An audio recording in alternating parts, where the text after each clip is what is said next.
नहीं चाहता कि मेरे शिष्यों को कष्ट हो। तो लगभग इनकी कृपा एक ही है। संत की उदारता जीवन में बहुत मायने रखती है। संत चाहते हैं कि राष्ट्र कल्याण कैसे हो, राष्ट्र हित कैसे हो, राष्ट्र आपदा कैसे दूर हो।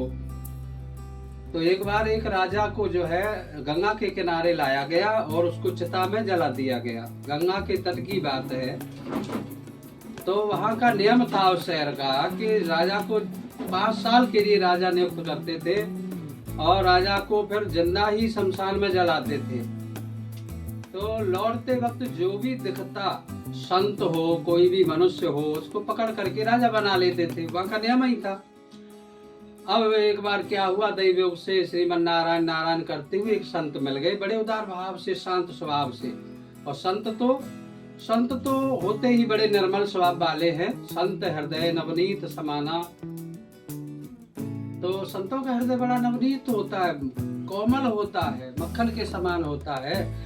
तो संतों को जो है राजगद्दी पर बैठा दिया। बोले महाराज, यहाँ का नियम है 5 वर्ष के बाद जिंदा हम जला देते हैं, और अथवा कोई ये कहे कि हमें नहीं जलाना तो नदी के उस पार छुड़वा देते हैं, जिससे कि शेर, चीते, हिंसक जानवर चीतड़े करके खा जाते हैं। अब तो संत कहने लगे तुमने हमें पहले नहीं बताया।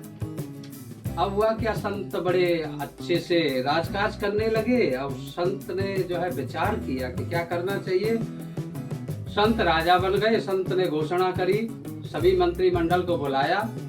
बोले बात बताओ, नदी के उस पार जो घोर जंगल है, बोले हमारा तो मेरा ये आदेश है, मेरे आदेश का तुम लोग पालन करेंगे क्योंकि मैं राजा हूँ।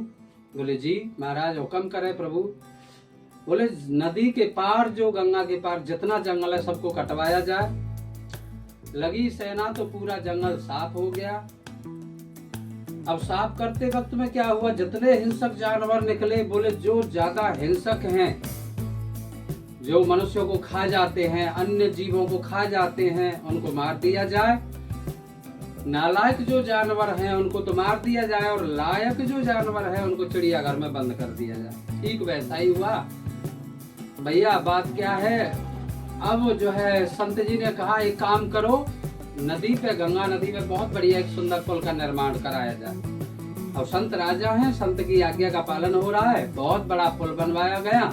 बोले महाराज अब आदेश करें कि बोले उस पार बहुत बहुत बड़ी बड़ी फैक्ट्रियां लगवाई जाएं और सुंदर गार्डन बनवाए जाएं। और क्योंकि आपके यहाँ का तो नियम है 5 साल बाद नदी के उस पार छोड़ ही देंगे या जला देंगे।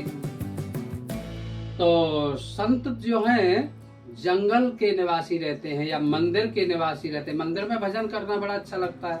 जहाँ शांति है वही संत निवास करते हैं।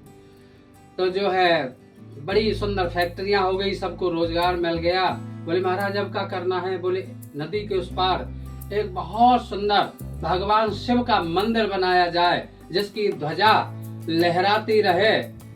तो आदेश हुआ, मंदिर का निर्माण हुआ और धीरे धीरे करके संत के 5 वर्ष पूरे हुए। अब जो है संत कहने लगे भैया हमारा 5 वर्ष का कार्यकाल पूरा हुआ, अब या तो आप हमें चाहे तो इस पार रखें तो हमारी श्रीमन नारायण राधे राधे होती रहेगी, या हमें नदी के उस पार भी करेंगे तो भी हम जंगल में रह के और उस मंदिर में रह के जो भव्य निर्माण हुआ है उस मंदिर में भगवान शिव की ओम नमः शिवाय आशीर्वाद प्राप्त करेंगे। इसी के बाद राधे राधे, यही परोपकार भावना है।